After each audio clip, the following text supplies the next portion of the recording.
Alors du coup, moi c'est Antoine Lezo, j'ai 30 ans, et j'ai 2 salons situés dans le Vieux-Lille, 2 rue Saint-André.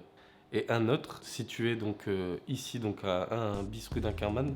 Et du coup, je suis coiffeur barbier. Second Street créé en 2019 avec mon pote, ça a été médité depuis très longtemps. Et on a mis ça à jour en 2019 avec mon pote François. On en parlait tous les soirs, etc., même quand j'étais au Canada.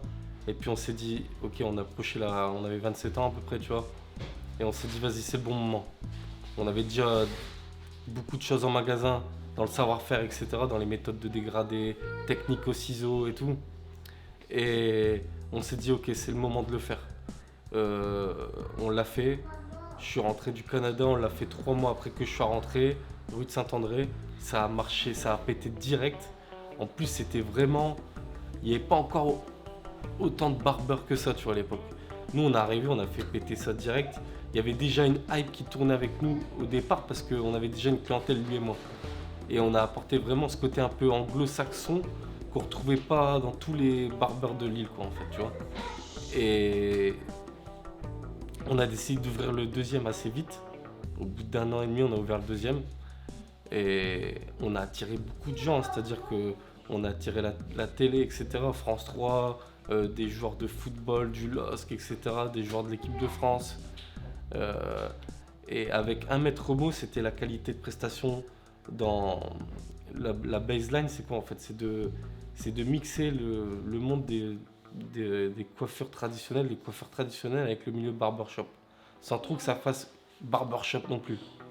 C'est ça en fait la baseline, c'est que on n'est pas que là pour faire du dégradé, c'est-à-dire que demain, si on veut travailler une coupe au ciseau parfaitement avec des sections, des séparations parfaites, on va savoir le faire aussi. Et c'est ça en fait Second Street. C'est vraiment, t'as ce petit côté anglo-saxon, multiculturel, ici en France. C'est ça notre concept. Comment avez-vous découvert ce métier? J'ai découvert ce métier aux alentours de l'âge de 12-13 ans. En fait, j'allais me faire coiffer chez un gars à l'époque où j'habitais encore du côté de Saint-Omer. Et j'avais l'habitude d'y aller tous les 2-3 semaines. Je demandais 20 balles à ma mère, tac, j'allais faire mon petit dégradé. Et voilà. Donc j'ai créé des affinités avec ce gars. Et malheureusement, il est décédé. Donc au fur et à mesure du temps, j'ai commencé à mettre l'idée sur la table que je voulais faire ce taf-là. Au début, mon père, en particulier lui, était pas trop chaud. Et quand il y a eu le décès donc, de Thomas, qui se faisait aussi coiffer par lui, il m'a dit ok, c'est bon, tu peux y aller. Ça m'a donné de la force parce que j'ai l'impression qu'en fait, bon, c'est pas vraiment le point d'ancrage qui a fait que je suis parti là-dedans. Mais c'est vrai qu'à un moment donné, quand j'ai commencé à dire à mon père que je voulais faire ça, lui, il était pas trop chaud, tu vois. Il voulait vraiment que je fasse des études et tout, de droit par exemple, ou de médecine, tu vois. Et moi, je le sentais d'entrée de jeu. Au fur et à mesure du temps, je sentais que c'était fait pour moi. Et lui, en fait, il m'avait vraiment mis dans le truc. Je le trouvais trop cool. Et puis, je trouvais qu'il avait du talent. Enfin, quand j'arrivais dans le salon, du coup, je matais tout. Enfin, tu vois. Et et il y a eu ça. Bon, je pense que même s'il n'y avait pas eu ça, je pense que j'y serais allé quand même. Avez-vous eu précédemment des échos positifs ou négatifs de ce métier? J'ai commencé vraiment à me mettre dans la coiffure vers 2006-7, je dirais plus 7, où j'ai vraiment commencé à faire mon stage la première fois, etc. C'était d'ailleurs dans ce salon-là. Au début, quand j'ai commencé à le dire, tu sais, en cours au collège, etc., quand tu vas au tableau, que tu veux dire ce que tu dois faire plus tard, le métier de tes parents, etc., que j'ai commencé à dire que je voulais faire ça, c'est vrai qu'au début, il y avait un peu de moquerie. Genre par rapport au fait qu'on pouvait assimiler ça ou par rapport à la sexualité, etc. Et moi, ça me faisait de la peine au début parce que je voyais pas du tout ça comme ça, tu vois. Et donc, au bout d'un moment, c'est vrai que ça m'avait fait un peu. À l'époque, j'étais jeune, tu vois, j'avais 14 ans. Ça m'avait fait un peu fait douter de moi. Et je me suis dit, non, vas-y quand même. Justement, c'est le bon moment de montrer que c'est pas vrai en fait. Et quelque part, ça m'a donné de la force totale, tu vois. Et aujourd'hui, c'est carrément presque faux en fait. Tout ce qu'on pouvait dire sur les coiffeurs, etc. Qu'en général, il y avait beaucoup d'homos et tout. C'est vrai, il y en a. Mais je pense qu'aujourd'hui, c'est complètement révolu cette idée-là. Tu vois. Quel est le parcours scolaire qui vous a permis d'accéder à ce métier? Alors, le parcours scolaire, bon, dès le départ, tu fais jusqu'à la troisième. Puis ensuite, tu vas te lancer dans ce qu'on appelle un CAP coiffure, que tu passes en 2 ans. Bon, maintenant, je pense que tu peux le passer en 1 an. Ça dépend du cursus que tu as déjà en magasin, tu vois. Donc moi, je l'ai passé en 2 ans. Et puis ensuite, on fait ce qu'on appelle aussi le BP. Donc dans mon cas, moi, j'ai passé mon CAP. Je me suis arrêté, j'ai bossé pour quelqu'un. Et ensuite, j'ai passé mon BP en candidat libre. J'ai préféré faire comme ça. Voilà, maintenant j'ai tout. Donc voilà, ça me... Mais au départ, ouais, ça s'est fait comme ça pour moi. Selon vous, est-il facile de trouver un poste similaire? Je pense que le métier de la coiffure, c'est vraiment un métier, on va dire, artistique. On peut clairement le dire maintenant. Donc un métier similaire, ouais, je pense qu'on peut allier à ça la photographie. Et tout ce qui est un peu, du coup, photographie, mannequinat. Tu as besoin d'un coiffeur pour faire des shootings photos, etc. Donc englober tout ça, je pense que c'est un bon melting pot, comme on dit. Quel est l'objectif de ce métier? Tout dépend de l'objectif de chacun. Si on prend dans mon cas, je dirais que l'objectif par rapport aux années qui a pu se passer, etc., à l'histoire que je peux avoir personnellement, l'objectif ça a été directement de pouvoir ouvrir quelque chose, un salon, etc. À la suite de ça, étant donné que je suis quelqu'un qui est, on va dire, insatisfait tout le temps, pourquoi pas en ouvrir plusieurs, pourquoi pas ensuite faire de la formation, pourquoi pas ensuite voyager pour pouvoir faire de la formation. Enfin voilà, pour moi c'est ça l'objectif. Et puis l'objectif définitif, ce serait qu'un jour, bon là tu vois, je me donne à fond tous les jours. Vraiment, je mets en œuvre et tout sur les réseaux sociaux tous les jours quasiment, tu vois. Et pourquoi pas arrêter un jour et faire tourner la boîte, quoi, tu vois. Depuis combien de temps exercez-vous votre métier? J'ai commencé vraiment, je crois que j'avais 14 ans quand vraiment je suis rentré pour la première fois en immersion là-dedans. Donc maintenant je vais avoir 31 ans là d'ici 3 semaines. Donc on va dire qu'on est dans la 15e, 16e là, tu vois. 15e, 16e année déjà. C'est ouf et puis bon c'est très fatigant. Donc là je sens que je commence un peu à fatiguer par rapport à quand j'avais la vingtaine et tout, tu vois. Mais on lâche pas. En fait c'est devenu une routine banale presque, tu vois. Genre c'est comme si, tu vois, ça va être un peu grossier ce que je vais dire. C'est comme si limite j'allais aux toilettes et j'allais faire que j'allais au petit coin, tu vois. C'est quasiment la même chose en fait. Tellement c'est devenu une normalité en fait, tu vois. Quels sont vos horaires de travail? C'est variable, je pense. Mais je dirais que c'est en général 10-19 heures. Moi, en général, je préfère commencer à 10 heures. Déjà pour raison familiale, tu vois. Et d'une part, parce qu'au moins, tu vois, 10 heures, c'est tranquille. Il n'y a plus les bouchons sur la route à 9 heures, ce qui est en général le cas. Et puis, si j'ai envie de terminer à 20 heures, ce qui arrive régulièrement, voire même plus, et ben je peux le faire tranquille, quoi, tu vois. Ça fait au moins des 10 heures de journée debout, tu vois, à devoir toujours entretenir une certaine relation avec tes clients, sans interruption, parce que c'est vrai qu'en général je mange sur le pouce en 20 minutes, tu vois, et puis après on réenchaîne. Je pense qu'on n'est pas les seuls à bosser. Toi t'as ton taf, les autres ils ont leur taf. Je pense que quand les gens ils viennent dans un endroit un peu comme ça, on va dire esthétique, ils viennent chercher aussi un peu la détente, quoi, tu vois, tout simplement. Quel est le critère à avoir pour réussir à ce poste? Le critère à avoir pour être un bon coiffeur, je dirais qu'il y en a 3. On va dire ça sous forme de mots, tu vois. Je dirais que il faut l'équilibre, tu vois, la rigueur, et si je pouvais en citer un dernier qui est essentiel, la passion. Il faut vraiment manger ça matin, midi, soir. Donc moi ce que je fais c'est que je suis complètement toujours baigné là-dedans, c'est que je m'inspire de tout en fait, tu vois. Je vais pouvoir m'inspirer de coiffeurs que j'aime beaucoup regarder travailler via les réseaux sociaux, même de tout en fait, des trucs en fait qui vont m'électrifier quelque part, tu vois. Et où le lendemain, quand je vais revenir dans le game, je me dis allez, boum, tu passes à l'action directe. C'est ça la vraie passion en fait, il faut manger ça tout le temps. Et après, par rapport à toutes les inspirations que tu peux voir, remettre ça le lendemain. Comment décririez-vous votre journée de travail à un enfant? Si par exemple je devais dire ça à ma fille, je lui dirais bah écoute papa il va au travail, il va sûrement rentrer tard, mais t'inquiète pas ce soir il sera là pour te faire un bisou dans ton lit. À quoi ressemble votre journée type? J'arrive, le premier truc que je fais c'est que j'allume les lumières, j'allume mes spots, mes ring lights, etc. J'allume l'ordinateur, je mets une petite musique direct. Je vais nettoyer un peu mon matos parce que des fois la veille c'est vrai que je finis tard donc je lésine on peut dire Donc, premier truc que je fais, c'est ça le matin. Et puis après, j'accueille mon premier client, je lui demande s'il veut un café. On discute 5 minutes. Je lui dis de s'asseoir sur mon siège et let's go. Quelles sont les difficultés que vous pouvez rencontrer à ce poste? Les difficultés que j'ai rencontrées en tant que barbeur. J'en ai pas vraiment rencontré, en toute humilité vraiment. Quels sont les avantages de ce métier? Les avantages de ce métier. Il y a une espèce de forme de liberté, encore une fois, si t'es sous la bannière de ton salon, tu vois. Il y a une certaine forme de liberté et puis je trouve ça cool en fait. Tu viens au taf, tu peux t'habiller comme tu veux, un peu streetwear, etc. Tu peux te tatouer partout si tu veux. Plus ça va être un peu en mode stylé, mieux ce sera. Donc je pense il y a ça. Et puis quand t'es barbier, je pense que la plupart de tes potes, ça devient des potes en fait, tu vois. Et on parle de tout, de football, etc., de basket, c'est assez ouvert en fait, tu vois. On peut parler de politique, de ce qui se passe en société, etc. Donc ça, je trouve ça très cool. C'est pas, comment dire, condensé dans uniquement, genre je vais rester sur un bureau toute la journée devant un ordinateur. Non, ça vit en fait, tu vois. À tout moment, tu peux prendre ta pause.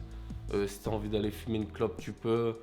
Tu peux utiliser ton téléphone si tu veux mettre du contenu, etc. sur Internet. Quels sont les inconvénients de ce métier? Physique, il faut savoir enchaîner les journées debout, etc. Donc c'est pour ça, comme je le disais avant, le fait d'être toujours bien droit, etc., ce sera essentiel à l'avenir. Quand tu auras fait 20 ans de métier, c'est là où tu pourras peut-être faire la différence, parce que c'est vrai qu'il y a beaucoup de coiffeurs, je pense, qui, quand ils ont atteint un certain âge, mal de dos, etc., tu vois. Mental, parce qu'il faut enchaîner les journées, des grosses journées. Ou des fois, ça peut pas toujours bien se passer, tu vois. Donc je pense que c'est les deux critères les plus importants, physique et mental.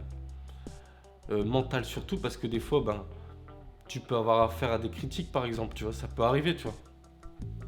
Donc c'est à toi en fait tous les jours de te remettre en question et de toujours alimenter cette passion, tu vois. Regarde, moi ça fait, comme je disais tout à l'heure, ça fait 16 ans que je suis dedans. J'ai alimenté la passion tous les jours, tu vois.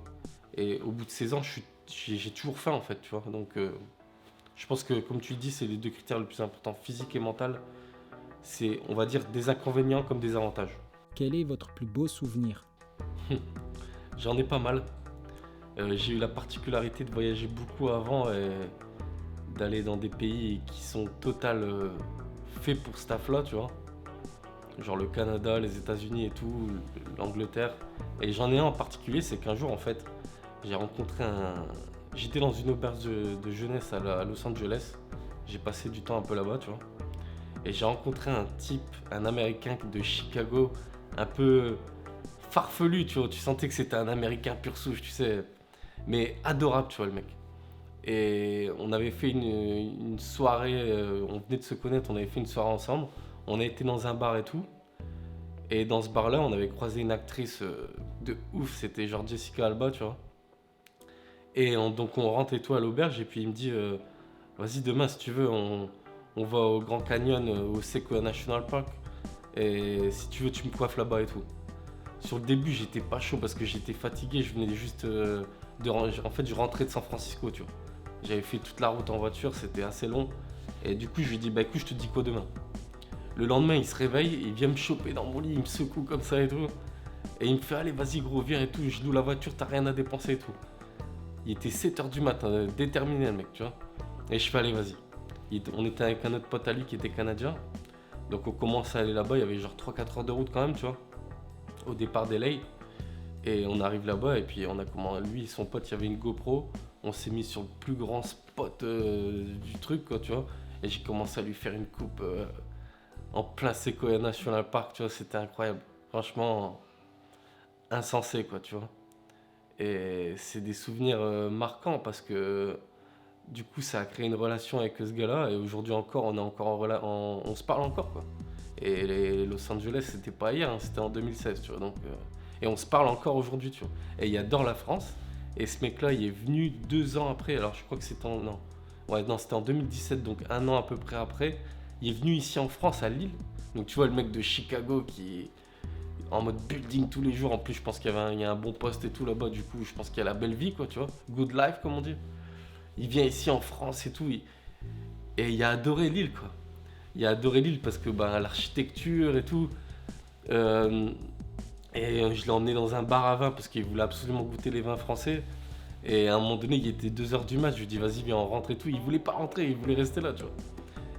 En fait, c'est comme nous, en fait, nous les Européens. Je pense que quand on va là-bas, c'est un rêve pour nous un peu de visiter ces villes-là. Mais eux, quand ils viennent, bah, c'est pareil. C'est un rêve pour eux de venir en France et de voir. Parce que c'est tout en plus petit, en fait, tu vois. Et puis l'architecture, ils ont pas vraiment ça là-bas. Donc ils sont fascinés, je pense. Et c'est vrai que c'est un de mes plus beaux souvenirs. Vraiment.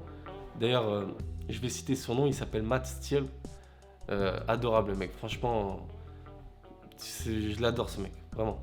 Quel est votre plus mauvais souvenir? Je suis obligé d'en parler, c'est la perte de mon père, tu vois.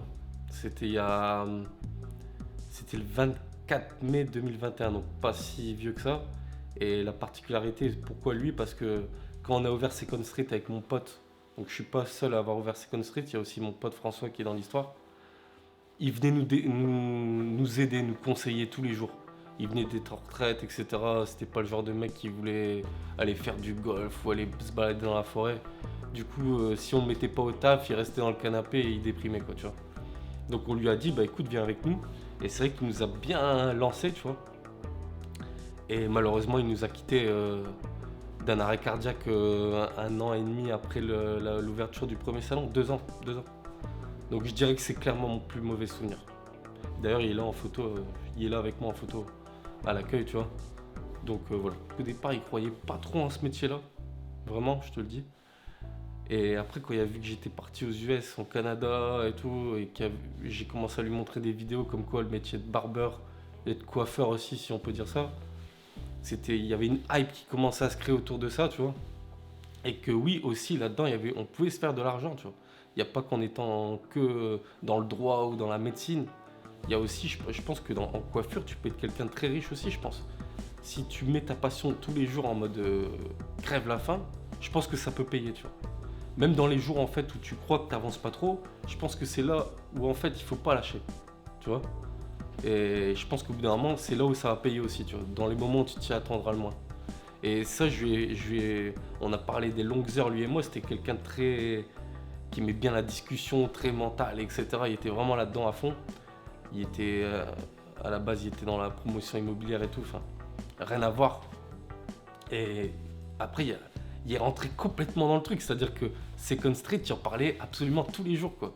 Il se baladait et tout, parce qu'on a des pulls au nom de la marque, et tous les jours, il y avait le pull et tout, enfin, il était picousé après par ça. Et ça, vraiment, c'était limite ma plus belle réussite. C'est qu'il puisse voir ça avant de partir. Là, maintenant, il est parti. Ça m'a fait du mal. Mais c'est tout. Maintenant, je suis passé à autre chose. J'ai fait le deuil, comme on dit. Et j'avance. Mais quelque part, tous les choix que je fais, c'est aussi grâce à ça, tu vois. Grâce au fait qu'il soit plus là. Parce que tous les choix que je peux faire, je me dis que ça aurait été quoi le sien, tu vois. Quel est le salaire à ce poste? Je pense que si tu es en tant qu'employé, je pense que c'est à géométrie variable, comme on dit. Dans le sens où il n'y a pas vraiment de salaire fixe. Parce que, bon, si tu as un salaire fixe, je pense qu'il peut se situer entre 1600 et 2000 euros par rapport à ton expérience en tant qu'employé, je parle. Mais je pense que maintenant, les gens, ils ont tous un petit spot chez eux et tout. Donc le soir, ils rentrent et ils doivent faire encore du black et tout. Enfin, tu vois, même si c'est pas bien d'en faire, mais je suis sûr que c'est omniprésent, ça. Donc je dirais que ton vrai salaire, c'est ce que tu as dans les mains. Tu vois ce que je veux dire? C'est par rapport au ratio de coupe que tu vas faire par jour et tout. Et c'est ça ton vrai salaire. Parce qu'en fait, quand tu es coiffeur, barbier, à tout moment, tu peux faire de l'argent. Surtout quand tu as du talent, en fait. Je vais pas mentir, tu vois, quand on a ouvert Second Street avec mon pote, au début, on prenait pas de salaire, tu vois. Et même encore maintenant, on prend pas des salaires mirobolants alors que ça fait 4 ans qu'on est dans le game, comme on dit. Et on préfère vraiment bien investir dans Second Street à fond. Et le jour où on verra que le taux de mérite sera atteint, là, ok, on pourra peut-être penser à augmenter davantage. Mais là où je pense où on peut faire la différence, c'est moi, par exemple, tu vois, je fais quelques joueurs de foot. Quand ils me demandent de faire des déplacements et tout à pas d'heure et tout, c'est vrai que je demande des tarifs un peu plus conséquents qu'en salon. Voilà, c'est ça en gros le salaire. Quels sont les débouchés possibles de ce métier? Les débouchés possibles en tant que barbeur, donc ce qui peut t'amener d'autres horizons et tout. Euh, Voyager, comme je le disais tout à l'heure, quand tu as atteint un niveau où tu es en totale aisance avec ton art et que tu peux le partager et que tu es réputé aussi pour ça, je pense qu'après tu peux voyager pour faire des formations à travers la France et tout. Donc ça peut être cool. Tu peux te lancer dans tout ce qui est coiffure studio, donc en shooting photo, etc. Pour des défilés et tout. Tu peux devenir tout simplement businessman, ouvrir 40 000 salons en France et à travers le monde et gérer ça à distance, tu vois, comme un businessman. Et t'as ce petit aussi côté mode, tu vois. Je pense que déjà ça, je pense que c'est déjà suffisant, tu vois. Quels sont vos rapports avec vos collègues? Mes rapports avec mes collègues, bon déjà il y a François qui est mon ami depuis quasiment 20 ans. On s'est rencontrés la première année en coiffure directement, voilà. Et on s'est jamais lâché. Incroyable. Donc là c'est vraiment une amitié fraternelle. Et pourtant des fois il y a eu quelques rixes, hein, lui et moi. Voilà, il y a eu des moments où on s'est moins parlé et tout. Mais finalement on s'est jamais lâché. Et après avec les employés, je dirais que il n'y a pas de tabou, genre il n'y a pas de. Je pense on se disait ça avec François la dernière fois, on est peut-être les patrons les plus chill du coin. Vraiment. Vraiment. Il n'y a pas, genre demain, je vais voir une de mes employées ou un de mes employés avec son téléphone dans le salon, je ne vais pas forcément dire quelque chose. Tellement en fait, je pars du principe que si on les met bien mentalement à ce niveau-là, ils vont être encore plus motivés derrière. Alors que si on saccade tout, on englobe tout dans le côté strict et tout, comme on peut voir dans certains salons, dans certaines chaînes, où tout est calibré, comment on peut dire ça, où tout est psychorigide, tu vois. Je pense que au bout d'un moment, ça peut frustrer et se dire, bah vas-y, c'est bon. Mais tout en gardant, tu vois, une petite barrière quand même, tu vois. Moi, j'ai une de mes employées avec qui je m'entends très bien, avec qui on rigole de tout, mais vraiment de tout, tu vois. Mais il y a encore, mais elle me vouvoie par exemple, tu vois. Et pourtant, ça ne nous empêche pas d'avoir une certaine relation amicale. Mais on a gardé ce vouvoiement histoire de quand même garder un léger espace. Par contre, je lui ai dit que si elle avait son BP, parce que là elle passe son BP au mois d'octobre, que si elle avait son BP là, elle pourrait me tutoyer. Quels sont les conseils que vous pouvez donner à une nouvelle recrue?